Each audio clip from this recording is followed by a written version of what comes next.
કચ્છ બહારથી આવે છે એમને અને દેશ વિદેશમાં લોકો અત્યારે જોઈએ છે કે આજથી 550 વર્ષ પહેલાં કચ્છ રાજમાં જામ રાવળજી અને જામ હમીરજી અને એ જે ઘટના બને છે એ સૌ જાણો છો. અને જામ રાવળને આદેશ માતાજી કરે છે અને કચ્છથી એ નવા ગામ આજે જામનગર તરીકે ઓળખાય છે. ને જામ સાહેબનો જે પરિવાર એ કચ્છમાંથી જ છે. એટલે મોરબી હોય, રાજકોટ હોય કે જામનગર હોય, એનું મૂળ બાપુ કચ્છ છે. કચ્છ તો એનામાં પણ ગઈકાલે મારી બાપુને વાત થઈ કે જામ રાવળને ભાલા ઉપર જે છે ચકલી બનીને દરિયામાંથી જે છે એ ઘોડાને જે છે માર્ગ મળે છે અને પછી નવા ગામ અને જામનગર આજે જે છે એ જામનગર જામ સાહેબે સ્થાપ્યું. જૂનો ઇતિહાસ છે. પણ કચ્છ મહારાવ જો ભુજની સ્થાપના થઈ હોય તો એની પાછળ એક બલિદાન કામ કરે છે. દેવાયત બોદરનું જે સ્ટેચ્યુ માંડવી અને હાલ હવે રાપરના ધારાસભ્ય જે બાપુએ કીધું કે એમને ઓળખની જરૂર નથી, કારણ કે આ પરિવારે કહી શકાય કે ઓહાણ આવે તો જ આ કામ શક્ય બને. એટલે બહાદુરસિંહ બાપુ હોય, ભુરાજી બાપુ હોય, આજે લોકો એમને એક રાજકારણનો એક પર્યાય સમજે છે કે રાજનીતિ કેવી હશે, કે રાજકારણની બાપુને રાજકારણ કરતાં રાજનીતિ, અને વાજપેયીજીનો આ શબ્દ છે રાજનીતિ. આ પરિવારે રાજનીતિ કરી છે, રાજકારણ નથી કર્યું. તો એ પરિવારે આજે જે સંકલ્પ લીધો છે ને એ સંકલ્પ પૂરો પણ થશે. હવે ગઈકાલે જ બાપુએ લાઈવમાં વાત કરી, એના પહેલાં થોડુંક પૂર્વ ભૂમિકા બાંધી દઉં. આજે કચ્છની જે સ્થાપના થઈ એ કચ્છની સ્થાપના ન થઈ શકી હોત જો ભિયા, કકલ અને મલણી આ મુસ્લિમ પરિવાર જે કહી શકાય કે મૂળ એનામાંથી ક્ષત્રિયમાંથી જ મૂળ આવે છે, પણ એ પરિવારે જો પોતાના 6 સંતાનને બલિદાન ન આપ્યા હોત તો આજે કચ્છની રાજગાદી ન હોત. તો બાપુને કહેશું, બાપુ એનો ઇતિહાસ કહો અને આ બલિદાનને કઈ રીતે, કારણ કે દેવાયત બોદરનું આજે સ્ટેચ્યુ રાખી છે ને ગૌરવ લઈ શકે કે રાવ નગરની માટે જે છે એણે શહાદત વહોરી. તો આ પરિવારની જેમ જ ભિયા, કકલ અને મલણીનો પરિવાર જે છે એને પણ આપણે યાદ કરવા પડે. બાપુ જે છે ચારણી સાહિત્યમાં એને કઈ રીતે રજૂ કરે છે, ઇતિહાસ એક આ ગૌરવવંતો ઇતિહાસ છે.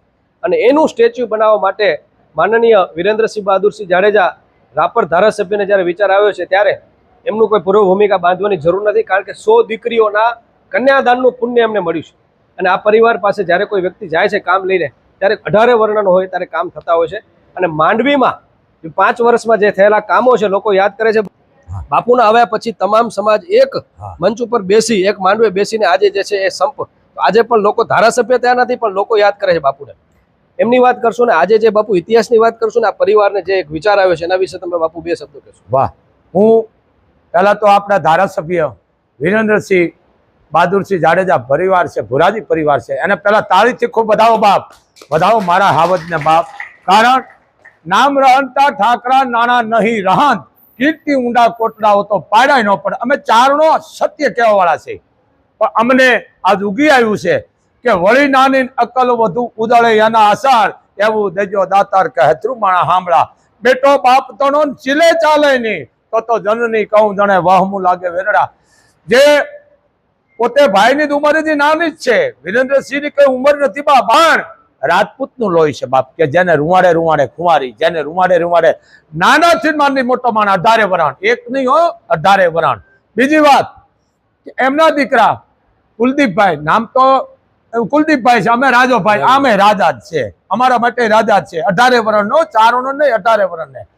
એને મને વાત કરી બાપુ મારા વિચાર આવ્યો, તમે વિચાર કરો, આજે ઉગતો છોડ અને 18 વરણને લઈ અને હાલવા વાળો એ દીકરાએ કીધું બાપુ આદેશ થાય છે મોગલનો તો અમારે એવો વિચાર છે પરિવારનો બધાને, બહાદુરસિંહ બાપુનો પરિવારને. મેં શું કે અમારે કે જ્યાં ભ્યા, કકલ અને ભલણી છે એના અમારે ટેચિયા મૂકવા છે, કે જ્યાં ગામ છે ભ્યા, કકલનું વેલડી. મેં કીધું ધન્ય છે રાજપૂત, આ વહાણ તો બધા રાજપૂતો કચ્છમાં ગણાય છે. મને કે વાંધો નહીં બાપુ, એ અમારા ભાઈઓ જ છે ને. મને જે વિચાર આવ્યો છે તો એ ભાઈઓનો વિચાર ને મારો એક જ છે. ખરેખર છે, મને આનંદ આવ્યો. એટલે હું કાંઈ એમ કહું છું કે આ લોહીના ગણ છે. ઓહાણ તો ઘણાય ને આવે, પણ આ ઓહાણ આ પરિવારને આવ્યું છે. બીજું કે સ્ટેચ્યુ બનાવવાના છે. ભ્યા, કકલના 6 દીકરા અને 2 દીકરા જેને કોઈ રાજમાંથી નીકળી ગયા, અને આ તો ભાઈઓ ભાઈની લડાઈ હતી એટલે જામ રાવળ અને બીજા પણ એમના ભાઈઓ હતા અને સૈનિકો નીકળી ગયા અને પગી પહેલા હગલ લેતા જાડેજા સાહેબ, અને કીધું ભાઈ હગલ લ્યો, એટલે પગી છે ને પાણીમાંથી હગડ કાઢે, એમાં હગડ જાય ઉભો રહ્યો, અહીંયા પણ છે બાપુ તમારા ગુનેગારો, અહીંયા પણ છે. એટલે પૂછપાછ કરી ભાઈ અમારા ગુનેગાર છે, અહીંયા આવ્યા તો અમને સોંપી દો. કે બાપુ અહીંયા આવ્યા જ નથી. પહેલા જામ રાવળે એને ખૂબ સમજાવ્યા એને બેને કે ભાઈ જો માને તો આપણે એને બે રીતે સમજાવી દઈએ, ન માને પછી છોકરા દોડીને આવ્યા. છોકરા આવી ક્યાં કેના છે કે મારા છે, ઊંધું પકડ્યું છોકરાનું આમ. કીધું માની જા કે નહીં બાપુ મેં નથી હંગરા. એક કાપ્યો, બીજો કાપ્યો, એમ કેવા છે 3, 4, 5 અને છઠ્ઠું ધવરાવતી હતી, જેને કહેવાય મણી ધવરાવતી હતી ખોળામાં લઈ. કીધું કે હાચું બોલ, મને દયા આવે છે તારા એક એક છોકરાને હું કાપતો ગયો છું, મને દયા આવે છે, તું માની જા તે અમારા 16 હેંગરા છે. કે ના બાપુ મેં નથી હેંગરા. કે માની જા. કે ના.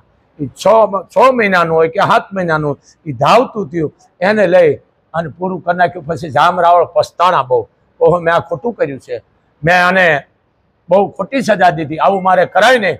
પણ આ માનતા નથી. એટલે કીધું તારા 6 છોકરા કપાઈ ગયા તોય તું માનતો નથી, હવે તો સાચું કે નહીં બાપુ મારી પાસે નથી. જોવો આ ખુવારીની વાત છે, કચ્છની ધરતીની વાત કરી રહું છું.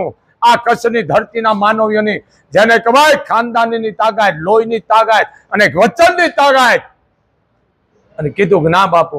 પછી હાર્યો હોય ને એને પસ્તાવો થયો, ખૂબ રાવળ જામને પસ્તાવો થયો, આ ખોટું કર્યું, મેં આ માણસના નિર્દોષના 6 જીવ લઈ દીધા.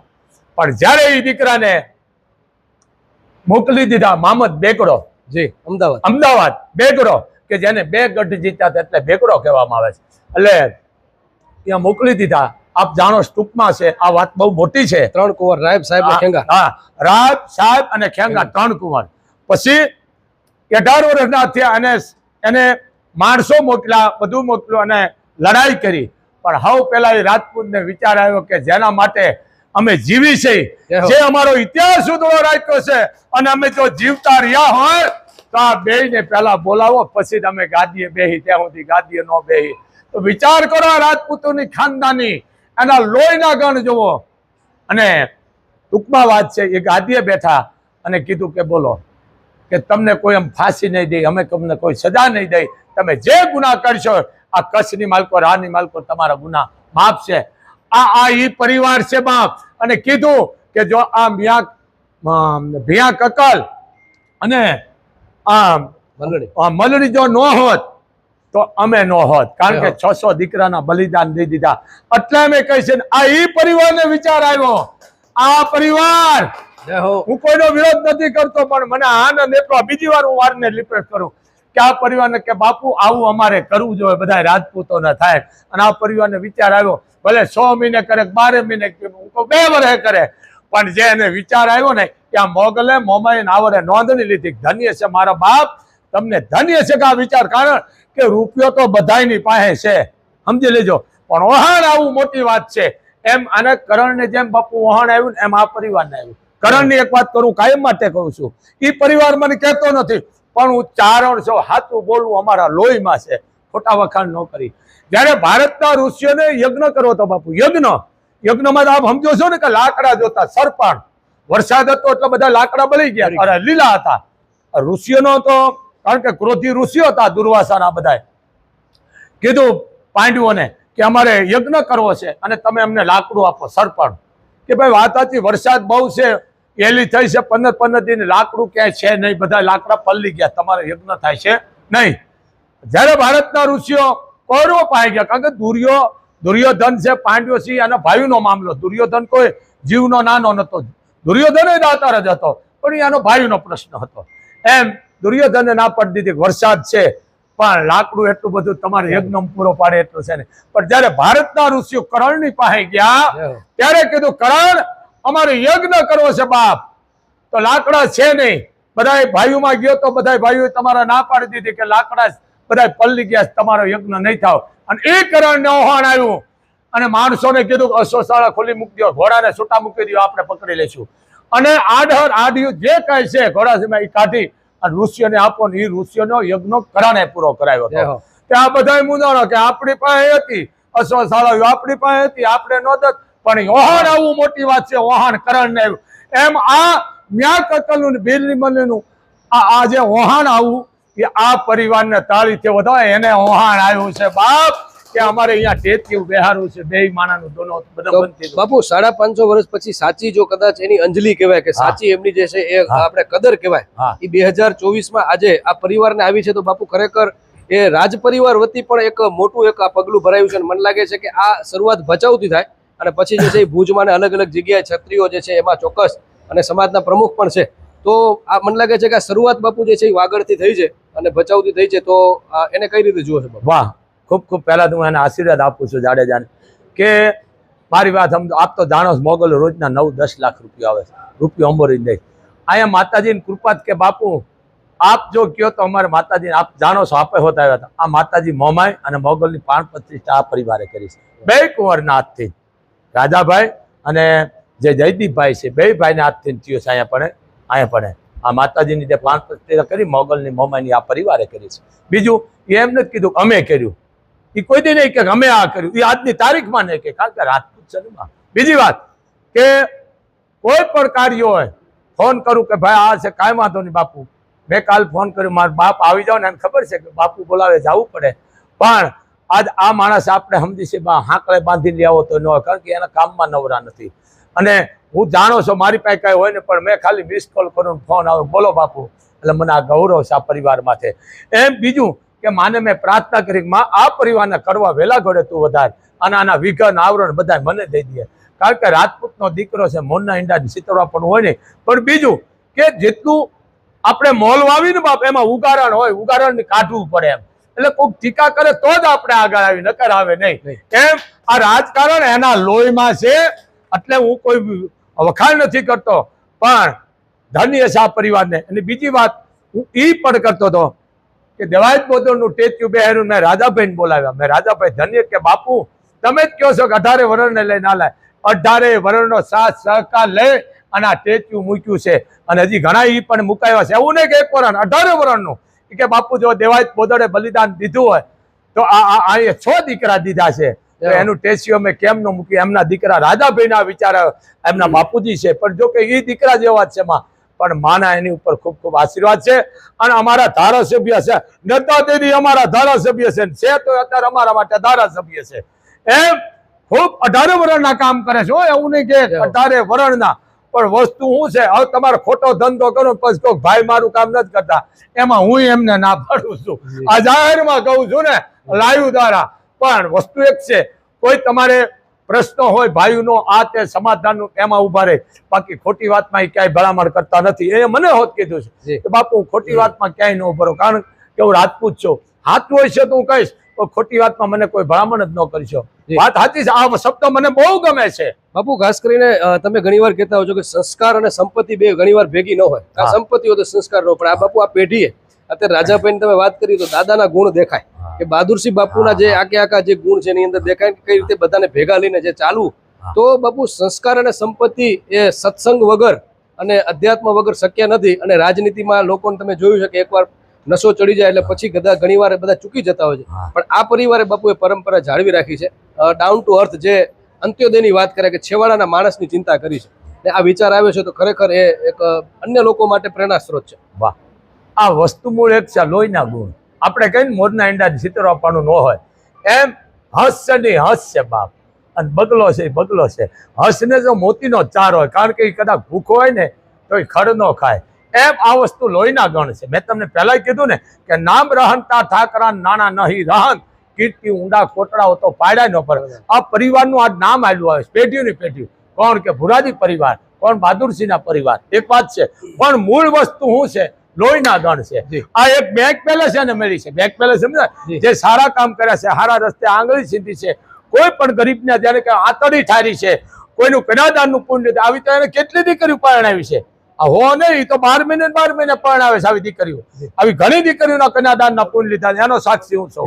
પણ કહેવાનો મતલબ આ બધું બેંક બેલેન્સ છે, એ માણસને પાછું વળાય છે, આવે છે. મૂળ કરતા વ્યાજ વાળું. હા, મૂળ કરતા વ્યાજ વાળું. તો બાપુ અત્યારે સન્માનનું બીજું કોઈ જ કારણ ન હોય, કારણ કે બાપુએ કીધું કે સન્માન વિરેન્દ્રસિંહ બાપુના થતા જ હોય છે, પણ આજનું જે સન્માન એટલે વિશેષ છે કે એક સાચા જે રાજ પરિવાર માટે, જે જામ હમીરજીના 3 કુંવર રાહેબ સાહેબ અને ખેંગાર, એ જો બચ્યા હોય, એ બચી ગયા હોય તો એ ભિયા કકલ અને મલડીના કારણે. કારણ કે ભિયા કકલે જો 6 સંતાનને જો એ બલિદાન ન આપ્યા હોત તો એ કદાચ 3 કુંવર રાજકુંવર બચ્યા ન હોત અને કચ્છની રાજગાદી ન સ્થાપી હોત. પણ બાપુ જ્યારે અંતિમ જે 6ઠું સંતાનને જ્યારે મારવામાં આવે છે ત્યારે ભિયા કક્કલના પગ ઢગી જાય છે બાપુ, કારણ કે 5 સંતાન તો ગયા છે. ત્યારે મલડીની ખુમારી એની જે પત્ની છે આહા. એની ખુમારીને કઈ રીતે બિરદાવો છો વાહ. બાપુ? વિરામ તરફ અંતિમ પ્રશ્ન. હા, બહુ સાચી વાત છે. કારણ કે સત્સંગ શાનમાં સમજાવે, બોલે નહીં. પણ આમ કકલે જોયું પોતાની ઘરવાળી આમ અને ઘરવાળીની આંખે ઈશારો કર્યો. શું કીધું? આંખે ઈશારો કર્યો. આમ બોલવાનું ત્યાં હોય ને કાકો તો આમાં જામ રાવળ હતા, બોલવાનું થતું નહીં. પણ એને ઈશક મુશક ખેર ખુશક ખૂન મધુ પાન આ વસ્તુ અસાની નથી. એમ એને સંકેત દઈ દીધા કે ભિયા કકલ આ 6 વયા જાય તો કુરબાન, હું બેઠીશ, બીજા આવા હું 5 જણીશ, 7 જણીશ, પણ ડગતો નહીં. આપણો આશરો લીધો છે રાજપૂતોએ, બાકી તું ડગતો નહીં. જે થવાનું તું થઈ ગયું છે ને ઇતિહાસમાં આપણા માથે કાળો કલંક લખાય છે. કુરબાન છે એક આપણે કુંવરના માટે જો બલિદાન દઈ દીધા હોય આપણે 100 દીકરાના, કુરબાન છે, પણ તું ડગતો નહીં અને હું નહીં ડગું. આ સંકેત આજથી જ્યાં બોલવાનું થતું ને એને એમ કીધું સંકેતમાં કે આવા હું બીજા જણીશ, 5 6 જણીશ, પણ તું ડગતો નહીં. કારણ કે કુંવરને આપણે આશરો દીધો છે અને ઇતિહાસ કાળો લખાઈ જાય છે. બાકી બીજું બોલતો નહીં. આ ઇતિહાસને ઉજળો કર્યો ઈ આજ પરિવાર રાજપૂતો જેને કહેવાય આજ કડવા વેલાઘોડો વંશ વધ્યો છે. પણ મેન વસ્તુ આ છે કે આ જ્યાં ભિયા કકલ અને બાંદડી જો ન હોત તો આ ખરેખર જાડેજાનો ઇતિહાસ કચ્છનો આ ઈ જાડેજા છે બાપ. અને જામ રાવળ ભાઈ ગયા હું આપણે આપ જાણો છો કે મા સકલીના રૂપે એને માર્ગ દઈ દીધો કે હવે તું અહીંયા જાતો નહીં, કારણ કે હું આવડ છે અહીંયા અને મોમાઈ છે. કારણ નામ એક છે, તત્વ જુદા છે બાપ, ગમે નામ એક છે. એટલે માએ એને સપને જઈને કીધું આવડે કે જામ રાવળ હવે ક્યાં જવાની જરૂર નથી, અને પણ એને માં છે અને હું તારી પણ માં છું. એમ જે તમે અહીંયા સ્થાનિકમાં થયો છો બરોબર છે, હવે અહીંયા તમારે ગયા જેવું નથી અને જાશો નહીં ને તમે પાછા આવશો નહીં. તો આ બહુ મોટો ઇતિહાસ છે. પણ આજ આ પરિવાર આવ્યો અને જેને કહેવાય મિયા કકલનું એનું આજ ઇતિહાસનું જો એક સ્ટેચ્યુ માનતા હોય તો અમારા માટે આ ભુરાજી પરિવાર તો ખરેખર અમારા માટે ગૌરવની વાત છે. ભિયા કક્કલનું સ્ટેચ્યુ માટેનો જે વિચાર આવ્યો છે તો એ વિચાર આપણે આશા રાખીએ કે એ પૂર્ણ થાય. અને કચ્છ માટે નહીં પણ સમગ્ર ગુજરાત માટે અને તમામ ક્ષત્રિય સમાજ માટે બાપુ એક બહુ મોટી વસ્તુ હશે કે 550 વર્ષ પહેલાનું જે ઇતિહાસની જે બલિદાન હતું અને શરણાગત માટે, કારણ કે 3 કુંવર પોતાના ઘરમાં છુપાવેલા હતા પણ એ કુંવર જે છે જામ રાવલને ન આપ્યા. તો આવા ઇતિહાસ ઘણા થઈ ગયા છે. જામ અબડા અડભંગ જે કચ્છ કેસરી છે, 140 દીકરીઓને જે શરણાગત માટે જે છે બલિદાન. તો કચ્છ જે છે બાપુને કીધું કે કચ્છના ક્ષત્રિયો એ બાપુને ખૂબ વાલા છે અને કચ્છના ગામડે ગામડે એક ઇતિહાસ છે, સંત અને સુરાની ભૂમિ છે. તો બસ આટલું જ. અને આજે વિરેન્દ્રસિંહ બાપુનું સન્માન એટલે કરવામાં આવ્યું કે એમને જે વિચાર આવ્યો છે કે ભિયા કક્કલનું સ્ટેચ્યુ જે છે ભચાઉમાં શરૂઆત થાય અને પછી તમામ ક્ષત્રિય સમાજ, જાડેજા સમાજ જે છે આ પહેલને બિરદાવી લે એવી અપેક્ષા સાથે અત્યારે મોગલધામથી આ એક શરૂઆત થઈ છે એમ કહી શકાય. હવે આ જે સંકલ્પ જે છે એ પૂર્ણ થાય એવી માતાજી પાસે પ્રાર્થના. જયમલસિંહ જાડેજા, મા ન્યૂઝ, મોગલધામ, કબરાઉ, કચ્છ.